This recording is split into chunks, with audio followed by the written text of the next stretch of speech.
Students, faculty, and friends of the library, good evening to you all. I'm Arthur Duff, Head of Library Services at the Lilavati Lalbhai Library. A warm welcome to you all to the library, the knowledge hub and beating heart of our wonderful campus. The role of the library is not only to be the source of information and the repository of knowledge, but to also create ways of engaging with our faculties to optimize the use of these resources. The CEPT Exhibition Centre is one of the ways we have developed for this to happen through the staging of exhibitions, as well as facilitating learning opportunities around them. An exhibition in many respects is two-dimensional, but with the engagement with a teaching process, it becomes three-dimensional. Over a number of years, CEPT University and the Aga Khan Trust for Culture have developed a very productive relationship. This evening, we are here to launch two important exhibitions that have been supported by the Aga Khan Trust for Culture. They are the Aga Khan Award for Architecture 2019, given triennially to projects that set new standards of excellence in architecture, planning practices, historic preservation, and landscape architecture. And the other exhibition is the exhibition of the Historic Cities Programme, which promotes the conservation and reuse of buildings and public spaces in historic cities in the Muslim world. We are honoured to welcome Dr. Yudhishthir Raj Isar, Education Director at the Aga Khan Trust for Culture. It is thanks to him that we are able to host these wonderful exhibitions, and I will let him explain to you in more detail about their significance. I would also like to thank Dr. Neel Kamal Chapagain, the Director of the Centre for Heritage Management at Ahmedabad University, who has given us the content of the Historic Cities Programme exhibition for us to display. Arising out of these exhibitions, two of our faculty, Dr. Jigna Desai, who unfortunately can't be here this evening, and Dr. Kaiwan Mehta, are hosting seminars that focus on the content of the exhibitions. One has taken place this afternoon, and the other will be held tomorrow, titled Conservation and Local Development, which is being organized by the Master's Programme in Conservation and Regeneration by the Faculty of Architecture. In this way, the benefit of the exhibitions is enhanced as a learning opportunity. None of this happens without a considerable commitment of time and effort, and I thank Urvi Sheth, Director of the CEPT Workshop, and the manager of the dedicated exhibition team led by Junaid Bhai, who have delivered the production of the exhibition on site. And all of this has been supported by our library team led by Payal Dan. Thanks to you all for coming and for your support of CEPT's commitment to a better world through the Agency of Architecture and Design. The exhibition remains open until the 6th of November, and please come again and bring your friends. May I now invite Dr. Yudhishthir Raj Isar to introduce the exhibitions to you. He will be followed by Dr. Kaiwan Mehta, who will speak on the importance of the Aga Khan Award for Architecture, and Dr. A.G. Krishna Menon, architect, urban planner, and conservation consultant practicing in Delhi over 40 years, who will contextualize the work of the Aga Khan Trust for Culture and the Historic Cities Programme. Thank you very much.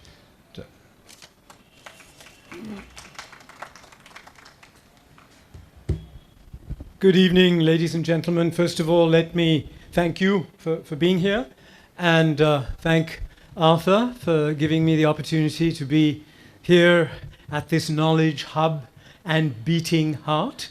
That's a thrilling prospect, and to thank you at the same time, Arthur, for having set out the context very clearly. There's little that I even need to say in addition to what you've already said.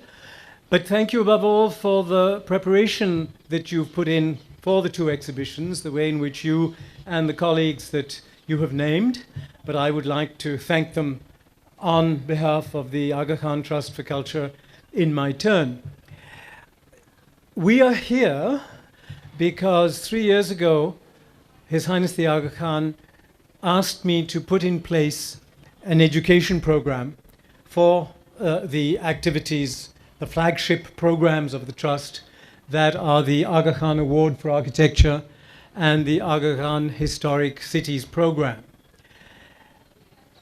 And the point of this new educational thrust is to share the philosophy, the learnings, the archive, the methods, the methodologies that are used by the two programs, each of them in different ways, each of them with the potential to contribute to knowledge sharing and learning in different ways. And to do this at the level of higher educational institutions, notably schools of architecture, as well as at the higher secondary level. And CEPT is one of the program's first partners, and I'm very pleased to say that the conversations I had 2 years ago with Bimal Patel, with Dr. Srivatsan, are coming so well to fruition. They actually began to come to fruition last year already when Professor Kaiwan Mehta introduced the use of the Aga Khan Award archive in one of the courses that he teaches here. The exhibitions that we are inaugurating this evening, there are two of them, as you've said. One of them represents the shortlisted and awarded projects of the Aga Khan Award in the 2016-2019 cycle, which has just been completed. The award ceremony took place in Kazan, the capital of Russian Tatarstan, just a month ago. And so that is an exhibition of one generation, one cycle of the award. And it's very self-contained. It's the shortlisted projects and the awarded projects with very full explanations and very full pictorial documentation set in the overall context. And that's the exhibition that's downstairs.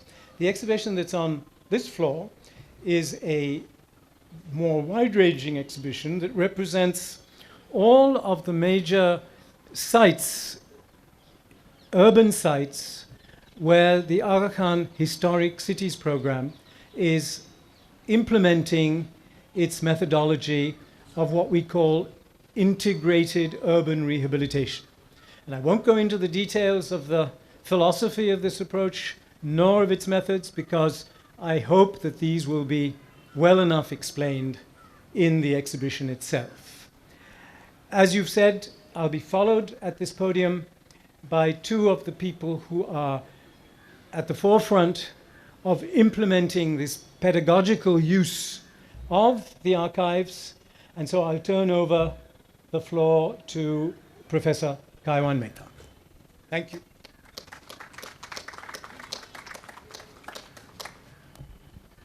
Thanks, dear Raj. Thank you, Arthur. It's nice to be here because this is the third interaction we are having as a part of this collaboration that started just about more than a year ago. And it had a series of conversations with and meetings with Professor Romi Khosla, Professor A.G.K. Menon, Nandita Mehrotra, yourself. And it was interesting to sort of take two important exercises in the broader field of architecture. One is the awards in architecture, and the other teaching in architecture, and see where these two can come together. And this was an important exercise because I think it opens up certain key important questions about what is the broader field of architecture and what is our introduction to the field of architecture. There's one thing about the practice of architecture, and that's where all of us are sort of training students towards, working towards. But in that process of training, in that process of conversation, and in the process of practice growing itself, there is a broader discursive arena, there is a broader space of public interaction, public sphere, that is extremely important. And I think it is programs like the Aga Khan Awards for Architecture or a campus like CEPT, where this discursive space has to be carefully crafted, carefully put together. And this is a certain kind of a responsibility which one is sort of enjoying. We had an interesting seminar this afternoon, where one of the sort of important ways in which we opened up the question of awards was to look at what are the various ways in which the general sphere of architecture conversations and architecture discourse is shaped. So whether it is publications, whether it is public programming, or whether it is the awards.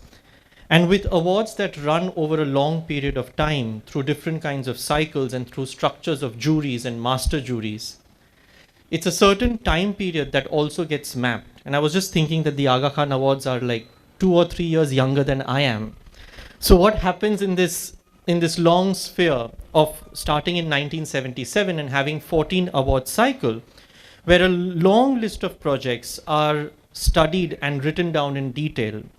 There are conversations between juries that are recorded. There are discussions between jury members and those who sort of reported on the buildings put down. That it produces over 30, 40 years a conversation about how we understand and how we look at architecture. So it's a certain kind of a process of writing history in the life in a certain way, that these documents now become historical documents for us to understand that where has the conversation on architecture moved? Where has the debate on architecture moved? Where has the debate on what we see as values in architecture has moved? What are the typologies of buildings that we are negotiating with? How are we negotiating questions of location or context, questions of public and people? And I think these are never constant questions. They are recurring questions. We sometimes make the mistake of assuming that these are constant questions, but these questions sound the same in different time periods, but they have different valencies in different time periods. And that's what helps when you see the different cycles, just as the way Raj presented this afternoon. When you see the different cycles, which buildings came up in which cycle, and if you read the conversations in detail, you realize this changing nature of architecture imagination and architecture idea. And what we are sort of discussing and debating today, that when this sort of an alive historical repository is available, how do we translate it or how do we convert it into tools of teaching, into tools of conversations, into tools of understanding value and ethics, into tools of understanding architecture progression as practice, as debates. At the same time, simple other things like how do you perform case studies in architecture? How do you develop evaluation systems or debates around architectural questions? And in that context, to now have the last cycle be presented here in the form of an exhibition is absolutely wonderful. That this kind of a demonstration takes further this engagement between building a certain set of historical debates and material, and then in retrospect seeing it, using it for conversations, at the same time using it for teaching methods. And I won't take much time, but it, I think, gets into various extremely important questions, including certain questions as to how do we understand the sense of geography in the world. Because we know that the awards come from a particular community structure, but as we were debating this afternoon, it is not about the community structure, but it's about the way we understand a certain sense of the global south, or the old debate between the developed world and the developing world, etc. So a range of different questions of politics come into the way these awards have moved, the way the juries have been composed, the way of who was there for which building project. I think these details are extremely important, because when people fumble to understand what is the relationship between architecture and politics and architecture and society, it is precisely this ground material that gives us some sense of what are these relationships and how would we be able to talk about these relationships. With this, I'll end here. Thank you very, very much.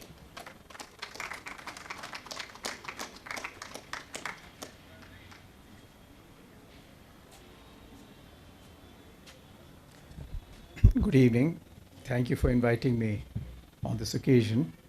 I've been tasked to talk about the Historic Cities program, and I'll try and put that in the context of what has been said so far about the awards and the exhibition.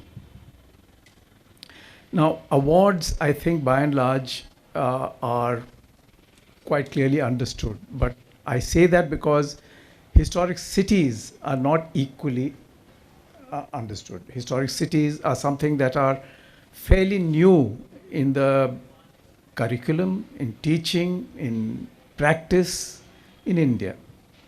And that can be seen very clearly from the way, for example, we are dealing with the Hriday programs. You know, the Hriday programs of the government looking at historic cities and developing them.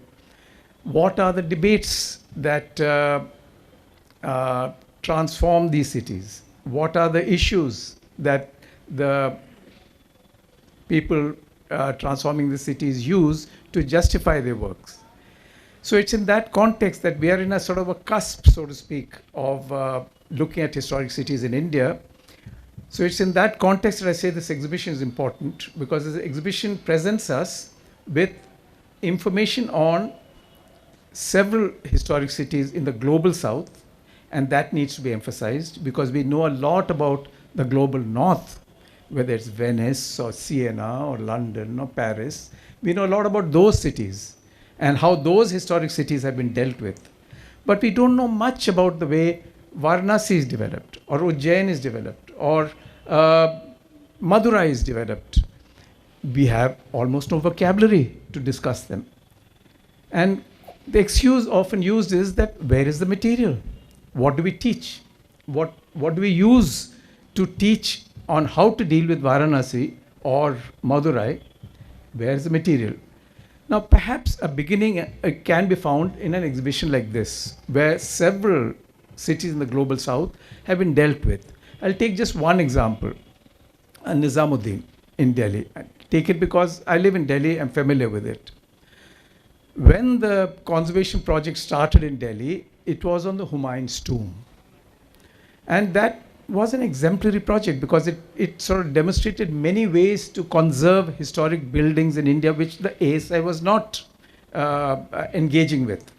So it was valuable. The conservation of Humayun's tomb was valuable for that reason alone, that it sort of gave us new models to develop using craftsmen, using materials, using technologies which are local as the generator of conservation. But very soon, the sponsors, His Highness, said that I cannot fund an elitist project when surrounded is this Basti, the Nizamuddin Basti, where people are suffering, or don't have adequate quality of life. So how can I justify excellence in monumental conservation and simultaneously ignore the terrible conditions that prevail in the Nizamuddin Basti? And that generated another approach to conservation. And the entire conservation of the conservation and restoration of Nizamuddin Basti began. And that includes many, many disciplines that we as architects and planners don't engage with. It dealt with public health, it dealt with sanitation and education, and it dealt with livelihoods, many issues that we as architects normally don't engage with. We normally think of a historic city as a physical entity that has to be conserved in its pristine beauty. But the Nizamuddin project demonstrated quite the opposite, that there are many other issues that need to be also focused on.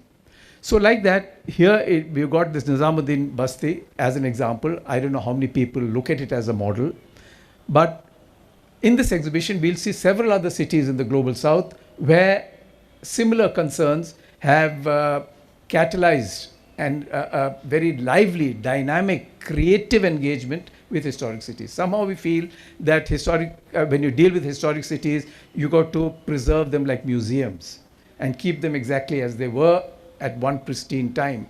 And quite the contrary, here you'll find that there's invention, there's improvement, there's change, there's development, raising the big question that conservation and development can go hand in hand. It is something that we all know of, but where's the demonstration, people ask.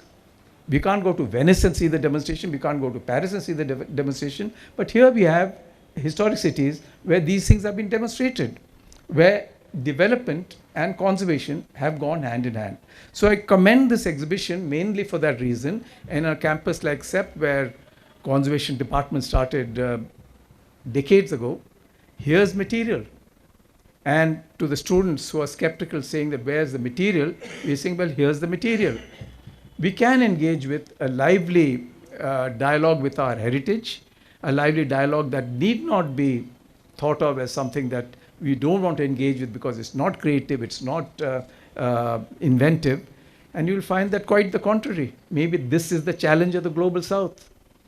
Maybe to avoid the kind of emulation of what's happening in the north, here's a model that we can follow, our own models, create our own models to modernize. So with those words, I just commend this exhibition and say that I hope everyone has an opportunity to look at this exhibition and study it and engage with it. There's a lot of material. I think there's lots written about it. There's no dearth of material to study. So thank you very much for giving me this opportunity to introduce this program. Thank you.